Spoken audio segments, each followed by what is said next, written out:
A goal I always had from a kid, and when I started doing well and when I was winning, was what every athlete wants to do, and that's go out on top.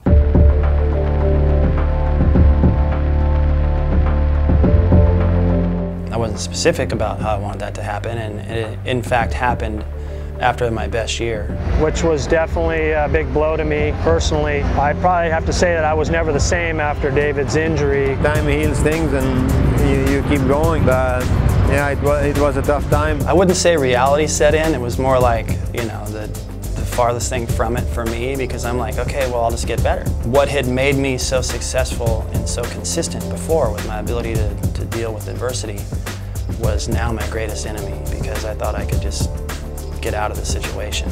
It had been a couple years of just pity party, complaining. I was dragging a new wife through that and a new child. When I moved to California, I met Jim Knob, a former pole vaulter, injured in a street bike accident. He took over pretty much the helm of winning all the wheelchair races. He got me involved in that, and then all of a sudden that goal I had of being an Ironman finisher started to kind of creep back up. So I said I was going to do it, and you know, people were like, I don't know if that's a good idea, and of course that just made it more appealing, really.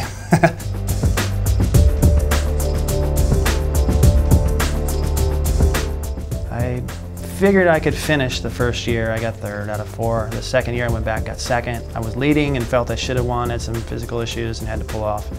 But the last year, mentally I was ready to win.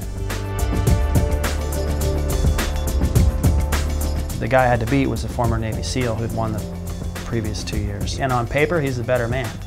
But my friend Todd said, look, he's just a man, and you'd be tougher. Finally caught him on a day when he just had nothing left, and I did, and the last 6 miles of 140.6 in ridiculous conditions was actually easy for me. Because I thought about that whole journey. I'd finally accomplished a goal. I'd done something like I had done in motocross, only finishing the Ironman and winning it was bigger than any title that I had for motocross. As important to me as the racing aspect and results was just the idea that we're basically performers, we're entertainers. So it mattered the style that I rode with, the way that I raced others, and what I wore. That's what I loved about working at JT. It was really cool to get involved on the other side of the fence from the competition with designing how that's going to look in competition.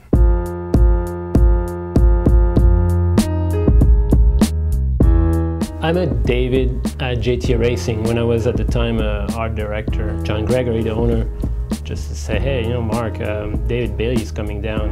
He's probably gonna work with you for a little bit. I was like, really?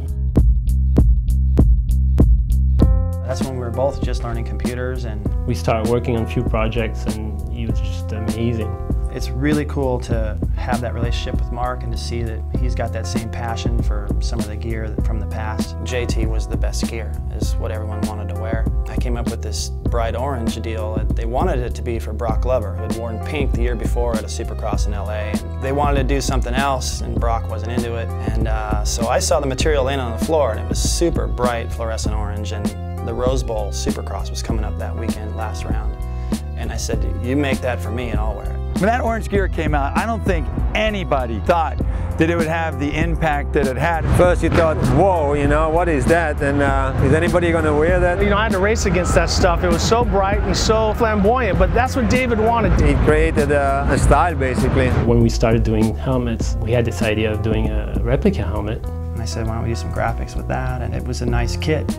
And it worked well, it was successful. We raised some money and bought some neck protection for some people. And even at the time, I had already some gear design done. And we didn't make gear at the time, but you know, I kept that into the drawing boards. Then I get an email from Mark saying, okay, so we're making gear now. We just started to look at some design, and I'm like, you know, this could be another cool way to bring David in, this time to have a different twist to the cause. Together we've come up with this outfit, and I can't wait to see what it looks like on the track. When I was talking to Mark about the design a couple of times, he actually corrected me and said, yeah, that'll be cool.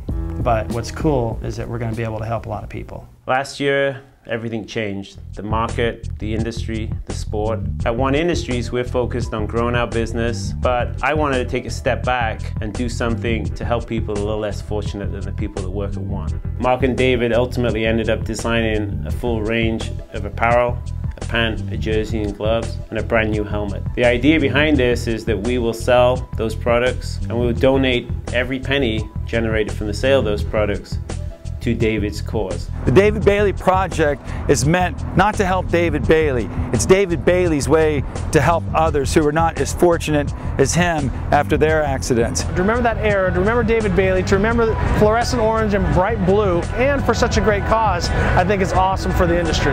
Many times we just keep taking, we try to drive our businesses forward, we try to make more and more money, but sometimes we need to take a step back and realize how fortunate we are. And when I spend time with David, I realize how fortunate I am, how fortunate the people at our company are. And this really is our way of giving something back. When I heard how they wanted to bring this gear about in a limited edition to help people take the money that they make from this gear and go find people and make a big difference in their lives. So I want to make it my goal, with one's help, to go find these people and give them a nice chunk of money. And I know what it feels like to have a little bit of support, a little bit of financial support, and man, it starts the ball rolling to where the results are immeasurable. So to be able to get that ball rolling with a really cool set of gear and a great concept is mandatory.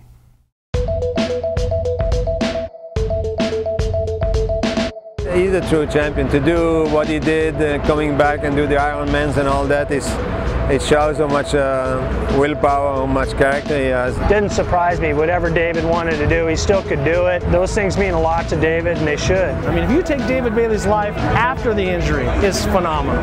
I mean, he's my hero. Even though David Bailey's been in a wheelchair for the last 24 years, you have to say he's much more of a man and stands taller now than he ever did. When I look back, there's not a championship or a race or something that I didn't get to do. I either did all the races, won them all, rode for the best team. Everything I dreamed of as a kid, plus some more, already happened. So when I look back at my career, that's what I'm most proud of. I have not yet been home tonight.